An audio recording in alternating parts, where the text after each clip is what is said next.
കരിവേല സർപ്പങ്ങൾ ഇഴഞ്ഞു നീങ്ങുന്ന കാടിന്റെ കറുപ്പിലാണ് കേളൻ വെന്തു തീർന്നത്. പുനം വെട്ടിത്തെളിച്ച് കൃഷി നടത്താൻ അമ്മയ്ക്ക് വാക്കുകൊടുത്ത് കുന്നു ചവിട്ടിയവനാണ്. അമ്മയെ മാത്രം വിളിച്ചു കരഞ്ഞു തീ തിന്നാണ് അവൻ മരിച്ചത്. ജീവിതത്തോട് തോറ്റുപോയ എത്ര മനുഷ്യരാണ് തെയ്യങ്ങളായത്. തങ്ങളുടെ ജീവിതവേദകൾ കേൾക്കാൻ അവരോളം മറ്റാർക്കുമാവില്ലെന്ന് ഇവിടുത്തെ മനുഷ്യർക്ക് തോന്നിക്കാണണം. ഇവിടുത്തെ ഇങ്ങ് വടക്കൻ കേരളത്തിൽ ചൂട്ടുമണമുള്ള രാത്രികൾക്ക് കൂട്ടിരിക്കുന്ന തെയ്യച്ചൂരുള്ള മനുഷ്യർക്ക്.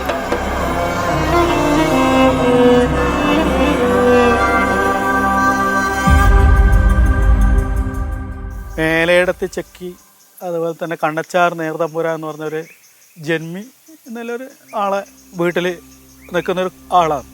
അങ്ങനെ അവിടെ നിന്നുകൊടുക്കുമ്പോൾ ഇവർക്ക് കുറേ സ്ഥലമുണ്ട്.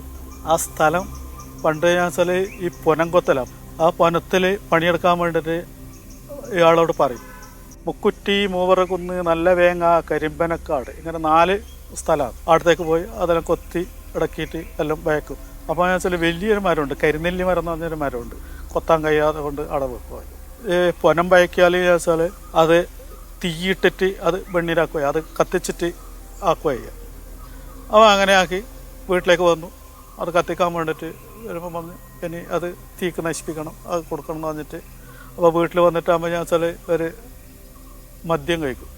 അത് വേണ്ട എടുത്ത് കുടിച്ച് ഇതായിട്ട് പോകും. അത് പോയി അവിടെ എത്തിയാൽ പിന്നെ ഈ 4 ഭാഗത്തും തീ അങ്ങ് കൊടുക്കും. തീ കൊടുത്തു കഴിഞ്ഞാൽ പിന്നെ ചില എന്താക്കി ഞാൻ വെച്ചാൽ ഇയാൾ മദ്യപിച്ച് തന്നല്ല. അപ്പോൾ 4 ഭാഗത്തും തീ കൊടുക്കുമ്പോൾ ഇയാൾ അതിൻ്റെ നടുക്കായി. അപ്പോൾ 4 ഭാഗത്തും തീ ഇങ്ങനെ വന്നപ്പോൾ അപ്പോൾ അതിൻ്റെ ഉള്ളിൽ അകപ്പെട്ടു പോയി. അപ്പോൾ പുറത്തേക്ക് പോകാൻ പറ്റാതെ കൊണ്ട് ഞാൻ എന്താക്കാൻ ഞാൻ വെച്ചാൽ അവിടെ ഒരു നേരത്തെ പറഞ്ഞ പോലെ ആ കരിനെല്ലി മരം എന്ന് പറഞ്ഞ ഒരു മരം ഉണ്ടല്ലോ, നെല്ലിമരം, അതിൻ്റെ മുകളിലേക്ക് പാഞ്ഞു. അതിലേക്ക് പാഞ്ഞു കയറുമ്പോൾ അതിൻ്റെ അകത്ത് ഒരു പൊത്തുണ്ട് എന്നാണ് പറയുന്നത്. ആ പൊത്തിൽ 2 സർപ്പുണ്ട്, കാളി കരിവേലി. അത് കയറുന്ന സമയത്ത് ഇയാളെ ഇടത്തെ നെഞ്ചിലും വലത്തെ നെഞ്ചിലും നേരെ കൊത്തും. അപ്പോൾ ഇവർ 3 ആളും കൂടിയിട്ട് തീയിലേക്ക് പോകും.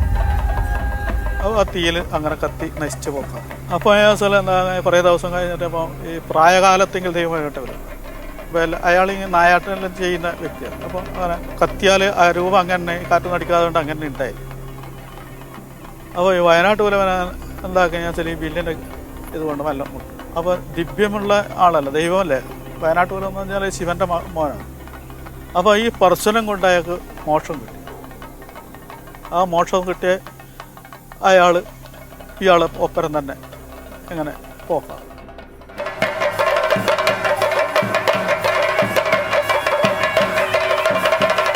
ഓട്ടം എന്ന് പറഞ്ഞാൽ അമ്മേനെ സ്തുതിക്കുക. ആ സ്തുതി കേട്ട് നമ്മളിൽ പ്രീതിപ്പെടണം, നമ്മളിലേക്ക് ആ ചൈതന്യങ്ങളെ ആവാഹിക്കലാണ്.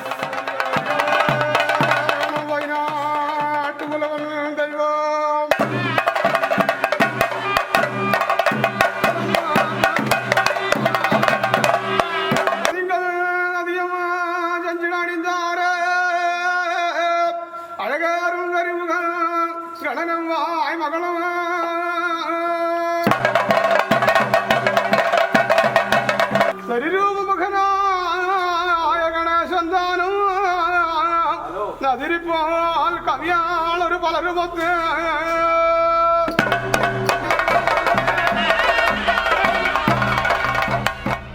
വെള്ളാട്ടെന്ന് പറയുമ്പോൾ ഓരോ ദൈവത്തിനും വെച്ചാൽ ചില ഇതിൻ്റെ ബാലകാലങ്ങളാണ് അത് പ്രകടിപ്പിക്കുന്നതെന്നാണ് പറയുന്നത്.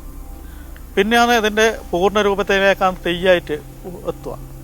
അപ്പോൾ കണ്ടനാർകാളെന്ന് പറഞ്ഞാൽ പിന്നെ ബാലകാലമാകുമ്പോൾ ഞാൻ വെച്ചാൽ അത് തീയിലേക്ക് കയറുക. അപ്പോൾ തെയ്യം നേരത്താണ് അത് തീ അഗ്നിപ്രവേശം ചെയ്യും.